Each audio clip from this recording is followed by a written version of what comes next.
Assalamualaikum warahmatullahi wabarakatuh.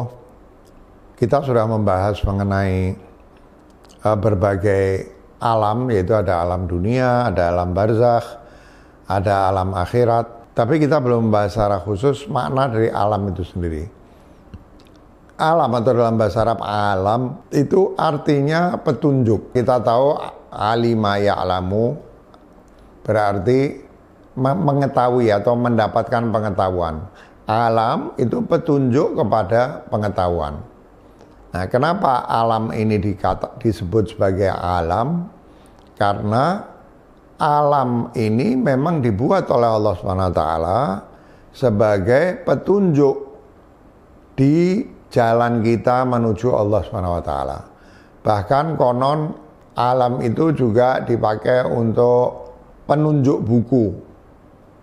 Juga konon semacam kalau sekarang itu umbul-umbul yang ada di kanan kiri jalan yang mengantar kita kepada satu tujuan tertentu, itu juga disebut sebagai alam. Jadi alam ini memang tanda-tanda menuju kepada pencipta alam itu, yaitu Allah Subhanahu wa ta'ala. Dan memang inilah yang disebutkan di dalam Al-Quran misalnya, bahwa alam semesta ini adalah tanda-tanda Allah SWT. Ya, di dalam salah satu ayat Al-Quran misalnya dengan jelas dikatakan, bertebaranlah kamu, berjalanlah kamu, berpetualanganlah kamu di muka bumi, dan temukan tanda-tanda Allah itu, ayat disebut ayat, ya, tanda-tanda Allah di dalam afaq. Afaq itu adalah horizon alam semesta dan di dalam diri kalian. Jadi alam ini adalah tempat Allah menebarkan tanda-tandanya untuk kita bisa mengetahui dan sampai kepada Allah SWT. Banyak sekali ayat Al-Quran yang menunjukkan misalnya bahwa di dalam pergantian siang dan malam, ya, di dalam berbagai fenomena alam semesta ini, itu ada tanda-tanda bagi di dalam Al-Quran misalnya yang dikatakan ulul albab, orang yang punya kepekaan, yang bisa melihat di balik alam itu, bisa melihat di balik tanda-tanda itu. Tanda itu kan selalu menandakan sesuatu. Nah, ulul albab, orang yang memiliki kepekaan jiwa, kepekaan rasa, kepekaan spiritual, itu akan mampu melihat apa yang ditandai oleh tanda itu. Jadi bisa melihat hakikat di balik fenomena atau nomena di balik fenomena. Jadi sesungguhnya alam semesta di dalam ajaran Islam, dalam ajaran Al-Quran itu sesuatu yang harus dipandang sebagai sebuah kemuliaan.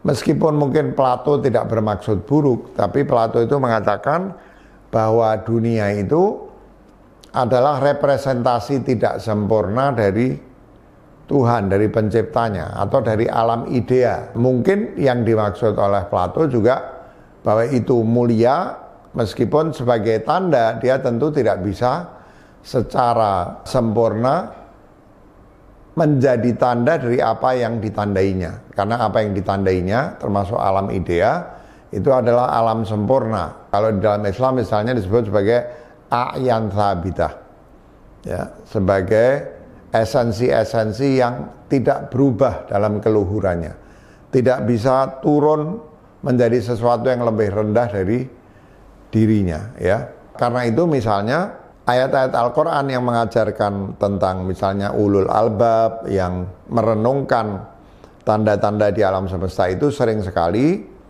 difahami sebagai dorongan Al-Quran untuk kita terus mengejar pengetahuan, ya, pengetahuan yang bersifat empiris dari tanda-tanda itu sendiri, dan tentu pengetahuan yang lebih luhur yang berada di balik tanda-tanda tersebut.